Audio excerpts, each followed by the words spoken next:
Tonight, the impact of ex-tropical cyclone Alfred felt across southeast Queensland and northern New South Wales. Hello and welcome to ABC News Sunday. I'm Iskhandar Razak.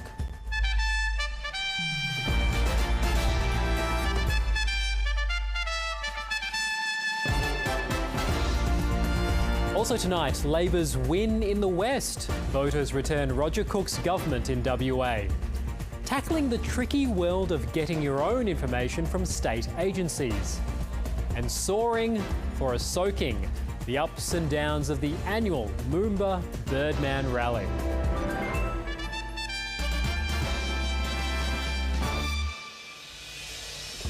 Ex-tropical cyclone Alfred may be weakening, but its remnants are causing havoc on Queensland's southeast and northern New South Wales.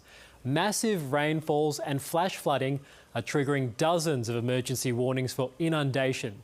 These pictures are from Hervey Bay, north of the Sunshine Coast, which received 300 millimetres of rain today. In Brisbane and the Gold Coast, many had hoped they'd missed the worst of the storm, but 100 km/h winds overnight toppled more trees and electrical lines. As we go to air, around 300,000 households are still without power. We have reporters in both states tonight, but we begin our coverage in Brisbane. Taken off guard, Fraser Coast residents were not expecting this. Locals thought they were outside the firing line. The ferocity of the downpour a surprise. It was all pretty calm, but we were just watching out for everything with all the news reports, and then all of a sudden, bang, it came out of nowhere, mate. We were expecting a little bit of rain, but not this much and not this quick. More than 300 millimetres pelted down, prompting an emergency alert. This woman had to be rescued as floodwaters suddenly rose. She was one of dozens across the region who needed to be evacuated. The raging torrent threatened caravan parks. We are actually in some trouble. Whole streets were quickly engulfed and businesses inundated. Workers at Tom O'Neill's shop spent the morning mopping up. So I looked at the rest of the cameras and then seen everything floating inside and went, oh, this isn't good. Further south, a second bone-rattling night. The tropical low again pummelling the southeast. North of Brisbane, these Clontarf residents had the fright of their lives, a tree crashing onto their home. We're in the hallway and heard a loud thud and just had to stay there till we saw it this morning.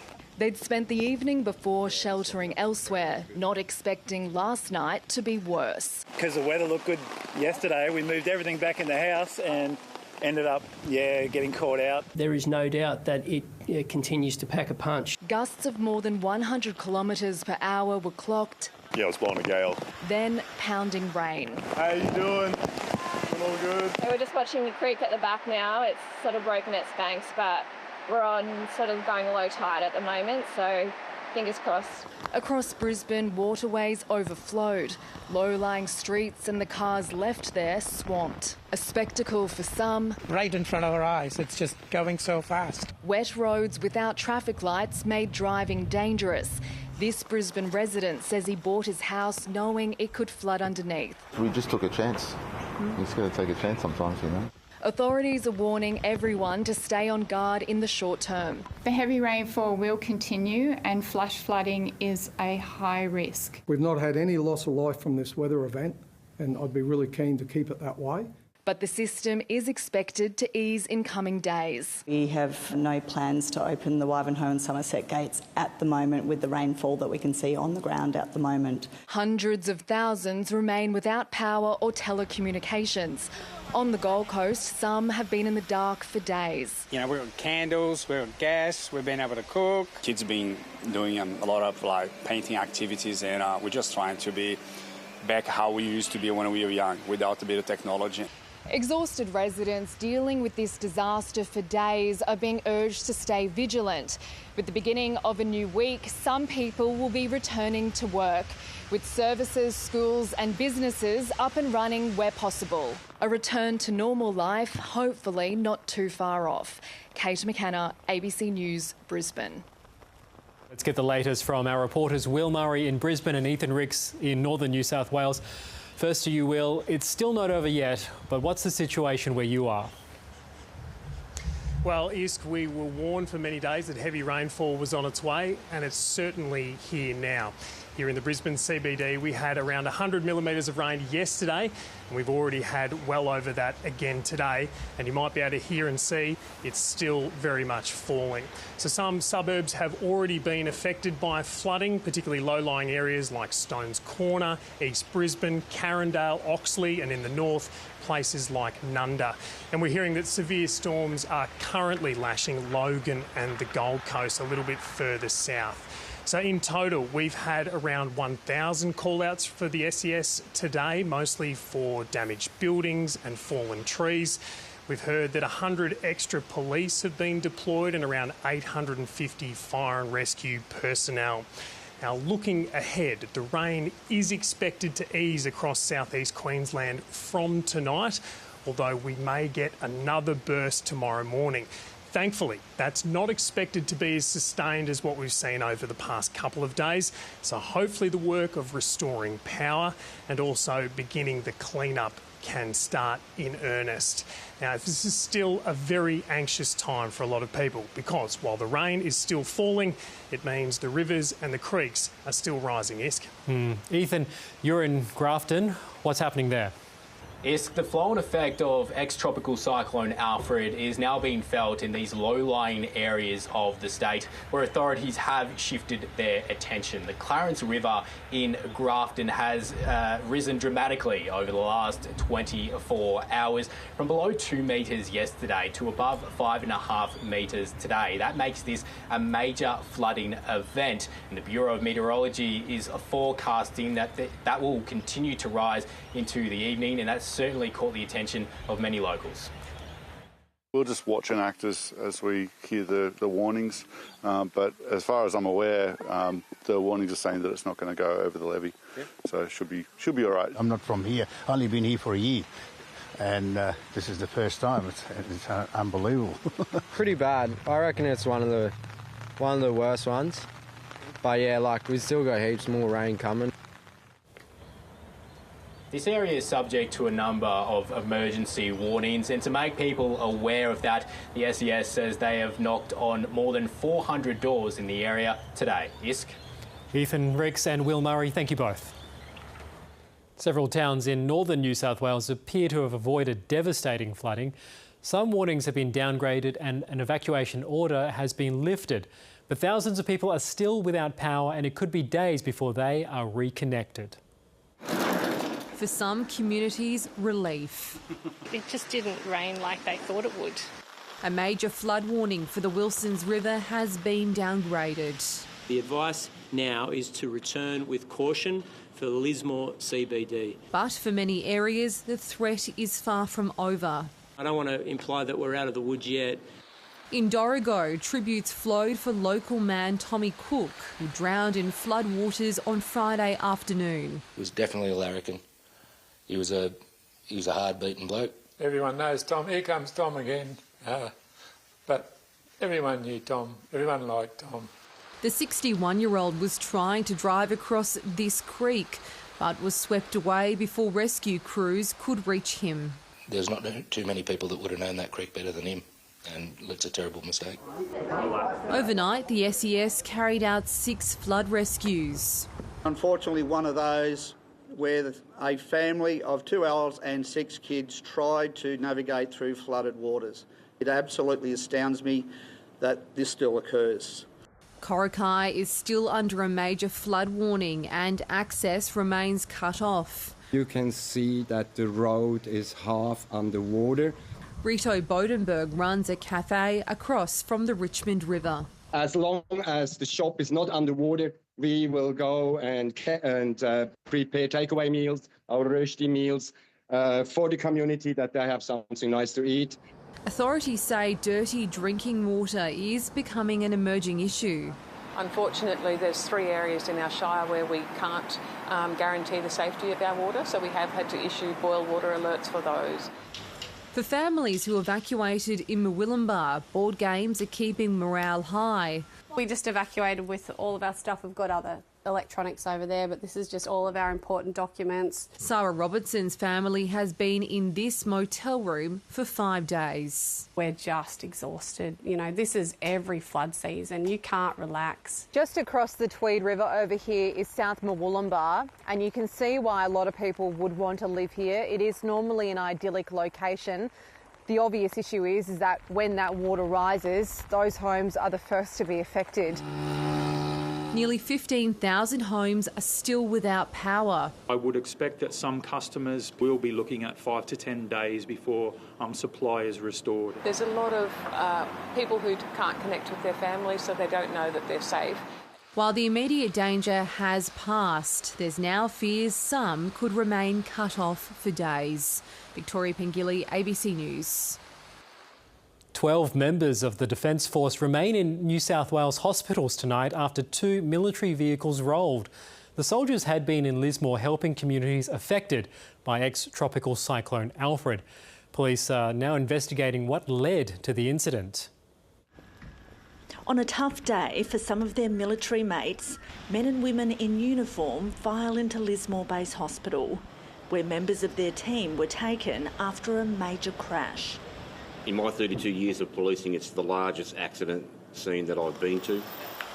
32 soldiers were travelling in 2 army trucks along a road in Tregeagle, outside Lismore, when both of the vehicles rolled. It was a very hectic scene when we arrived.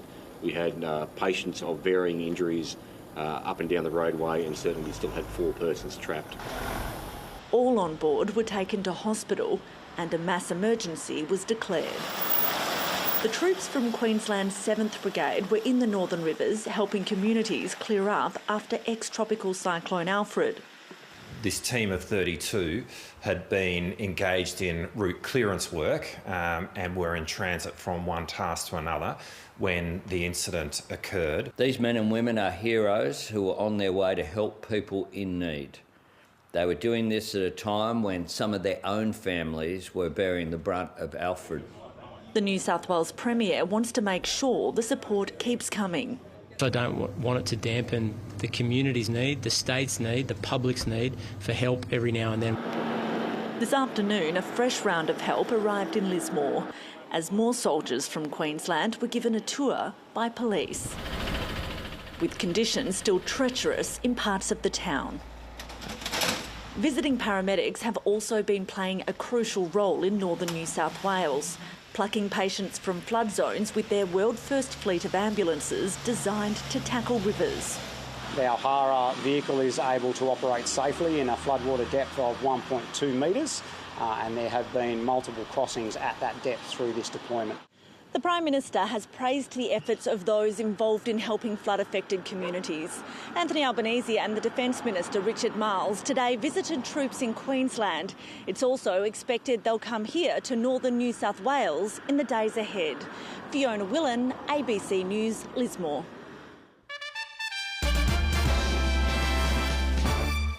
Western Australia's Labor Party has recorded another thumping election victory. An 18% swing against the party did little to diminish their huge parliamentary majority, with the WA Liberals left soul-searching after a 3rd consecutive electoral drubbing.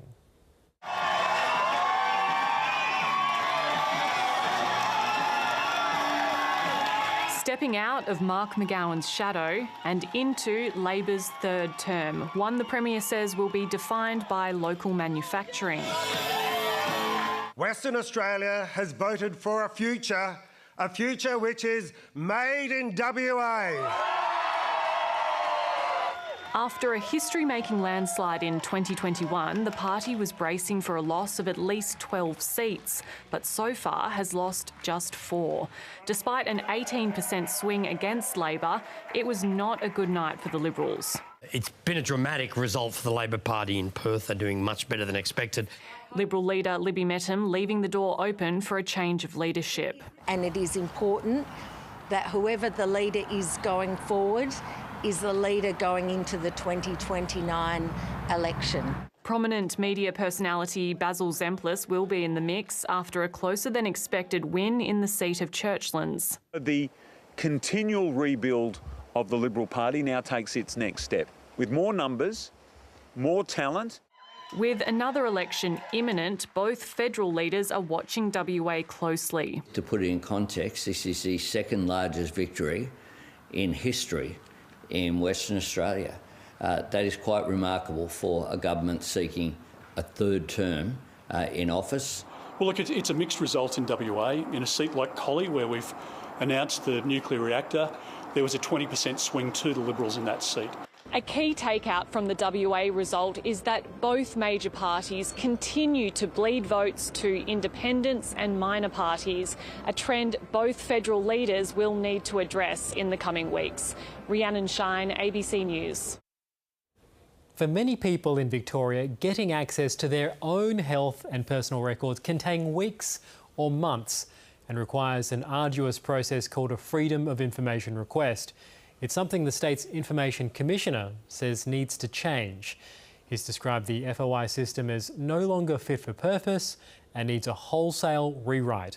The Commissioner also says punitive measures should be introduced to hold state agencies to account if they don't release required documents under the law. Our reporter Natalie Whiting sat down with Sean Morrison for this Stateline report. Getting information about yourself or the state agencies meant to serve you can be tough in Victoria. The number of requests under the state's Freedom of Information scheme is ballooning, and this year is already on track to be higher again. The system is buckling under the pressure. The Act has outlived its usefulness, it's not fit for purpose, and it's a burden on public sector agencies now. Is it broken or near breaking point? It's not on life support, but in 10 years' time, it may be. Freedom of Information request. FOI documents. Freedom of Information application. Freedom of Information. The media and politicians are often thought of when it comes to Freedom of Information requests, but the majority of applications are actually from individuals wanting information about themselves, like their own hospital records.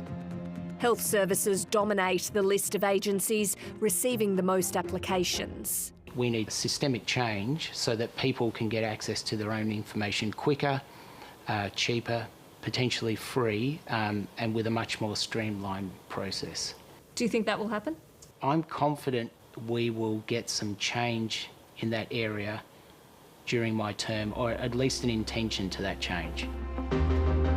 The Office of the Victorian Information Commissioner, or OVIC, deals with the complaints and conducts reviews when documents aren't released or requests are significantly delayed, which has become increasingly common. Does OVIC have the power to be addressing this with agencies, or is OVIC a bit of a toothless tiger in that regard? We're not a toothless tiger, but we have sought more powers. Our tool is mostly a name and shame, and that works in the current environment, but I don't think it gets specific outcomes for individuals as best as it could. And what sort of powers in terms of the ability to compel them? How would it function? I think there needs to be some kind of punitive element for not following what is a requirement under law. So I think there is holding agency heads to account through some kind of punitive mechanism. Now, I'm definitely not talking jail terms. And then it is getting specific outcomes for individuals. The penalties could include sanctions or fines, but the Commissioner says the overall system must be improved first. The punitive elements would only be used for the most abhorrent conduct where people are deliberately misleading or trying to undermine the purpose of the Act. Trust in governments and institutions has been falling globally, which could be contributing to the jump in demand. With all of the noise now, sometimes going to the source and seeking the foundational documents or information is the only way to get to the truth of the matter. A parliamentary committee has investigated the issues and recommended a wholesale rewriting of the laws to introduce a new system. The government is yet to respond. Is this state government more secretive than those we've seen in the past? No, definitely not. I wouldn't say any particular government is being more secretive. I think it's just that FOI requests are becoming more complex. applicants are becoming savvier, and that's where the challenge lies. Do you think there will be political will to reform the system? There seems to be, from the whole political spectrum, an acknowledgement that the system needs to be modernised. So I think that there is political will. It's just where does it sit in the order of priorities of political will. Ukraine has come under renewed attack from Russia after the US cut off military intelligence to the country. The latest strikes killing 25 and wounding dozens more. It comes as President Volodymyr Zelensky is set to continue talks with the United States on ending the war. Russian missiles strike the Ukrainian town of Dobropilya, killing 11. The attack coming just 24 hours after Ukrainian energy plants were hit by dozens of missiles and drones. The second strike occurred when the rescuers were on site. 50 people were wounded. The youngest is a 10-year-old girl. It's the latest in a wave of fresh strikes from Moscow after the US stopped sharing military intelligence with Zelensky's forces. Blind without the Americans, Ukraine is struggling to defend itself. Literally every day, Russia proves with its cruelty that nothing has changed for them in Moscow. In Kyiv, dozens gathered near the US Embassy protesting Donald Trump's decision. The long-term consequences will affect everyone, and them equally. We Ukrainians need the support of the American people. Tomorrow, President Zelensky will travel to Saudi Arabia to continue discussions with the Americans. Then, on Tuesday, European leaders will meet again to work out possible ways forward for peace. The Prime Minister says Australia will attend. The invitation coming after he appeared open to potentially sending Australian troops to the region. Thanks for all your service. As I've said, there is no mission at this point in time. You can't have a peacekeeping mission without having peace. We have been invited to this meeting on Tuesday and we will participate. But whatever the outcome, Europe and Ukraine will still need the military might of America. Michelle Rimmer, ABC News. Greater Western Sydney have begun their 2025 season with a punishing 52-point win over Collingwood, but the win has come at a cost. Giants rock Kieran Briggs was taken to hospital and Magpies star Nick Dacos limped to the final siren. After missing out on finals last year, the Pies were raring to go, though Giants Stadium was looking a little worse for wear after a Green Day concert during the week. And we're underway. With their key forwards in the stands, the early scoring was left to the Giants' backs. Flirts with the goalpost, but it's there. Friendly fire saw ruckman Kieran Briggs subbed off before quarter time, and a couple of quick goals to Collingwood. Magpies needed that big time. Soon fired up the contest. The Giants' frantic forward work giving them a 23-point advantage at the main break. But Green's there, Toby with another one. The Magpies' hopes of turning the game around began to fade with Nick Dacos needing treatment, and the Giants capitalised. 25 metres out, check side, goal! As Kieran Briggs watched on from his hospital bed. Tim Membry found a reason to celebrate, scoring his first goal in the black and white. Pretty good off the boot, got it! But the orange tsunami was too powerful, the Giants streaking away with ease. O'Halloran to finish the job! Captain Toby Green made sure his opponents knew they were well and truly beaten.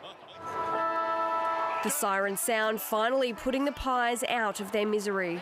Craig McRae now with plenty of work to do before Collingwood's first home game next weekend. Erin Marsicovetere, ABC News. The Bendigo Spirit has clinched its third WNBL title, defeating the Townsville Fire 2-0 in the Championship Series.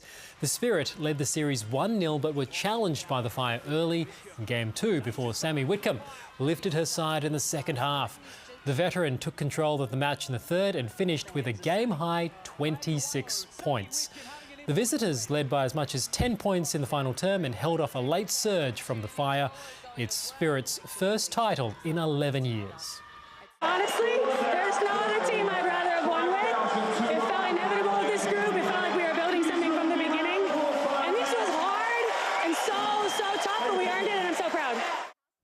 Melbourne United has beaten the Illawarra Hawks in Wollongong in Game 1 of the best-of-5 NBL Championship Series. Matthew Dellavedova top scored for United with 18 points and his team won 96-88. Sharpshooter Chris Golding scored 11 points in the final quarter to put Melbourne in front. Game 2 is at John Cain Arena on Wednesday. Melbourne crowds are celebrating arts and community this long weekend at this year's Moomba Festival. Thousands braved the warm weather today to take in the festival, while some took a soaking to beat the heat at the Birdman Rally. Up, up and away. Melbourne's Labour Day Festival is back in full swing. Thousands making the most of the warm start to autumn to enjoy everything Moomba has to offer. We love it. We love it. The Birdman Rally always attracts a big crowd. I loved watching the people jumping off the board. 14 competitors took flight, attempting to soar across the Yarra River, most ending up in the murky depths soon after takeoff. This year's Moomba Monarchs, the comedy trio Sushi Mango, also got in on the act. With Mike, one airplane from the Salami, it's going to fly straight to Italy, this one. But predictably, the Salami airplane didn't soar. Tony Greer managed to stay airborne the longest, flying 8.8 meters before his inevitable watery demise. On the sidelines, spectators cast their vote for their favorite flyer, and while it was all for a bit of fun, it also raises funds and awareness. I have lost not only friends but family to cancer. We need to kick it. It needs to go. And this was in honour of a dear friend of mine. Spread across 5 days, Moomba is Australia's largest free community festival, known for its carnival rides and quirky characters, with something for even its youngest audiences. I won this. It's a pineapple. I just like the rides here. The festival wraps up tomorrow with the Moomba Parade, and while it was cancelled last year due to hot weather, it's still set to go ahead tomorrow despite temperatures reaching into the 30s. Organisers are encouraging people to monitor weather conditions. Ruth Brooke, ABC News, Melbourne. Let's stay with the weather, and it was a warm night in Victoria with temperatures mainly ranging between 11 and 22. The lowest was 9 at Mount Hotham. Fog over central and south Gippsland this morning and patchy cloud moved over the state from the west. The Mallee and the Wimmera had some showers and storms. Smoke from fires in the eastern ranges drifted to the south. It was hottest in Hopeton, Walpia, Warrnambool and Avalon, where it hit 37 degrees. In Melbourne, after an overnight low of 18, the temperature reached 34.5 degrees at around 3:30 this afternoon. In the city right now, it's still 33 degrees. Around the country, a few showers in Sydney, rain in Brisbane, mostly sunny in Perth and Hobart, hot in Adelaide and wet in Darwin. The satellite picture is showing ex-tropical cyclone Alfred moving inland and generating thick cloud over most of southeastern Queensland and northeast New South Wales. There's some low to mid-level cloud over coastal New South Wales and mid-level cloud covering southwest WA. A high-pressure system in the southern Tasman Sea is extending a weak ridge over the state as a low-pressure system and associated trough approaches the Bight. The low will track to the southeast tomorrow. Ex-tropical cyclone Alfred is generating showers and storms over eastern New South Wales and Queensland. Showers and storms also across the tropics and inland parts of the NT and WA, and Tassie will also have a few showers. For the capital city, showers will ease in Brisbane, sunny in Perth, partly cloudy and hot in Adelaide, and showers for Sydney, Hobart and Darwin.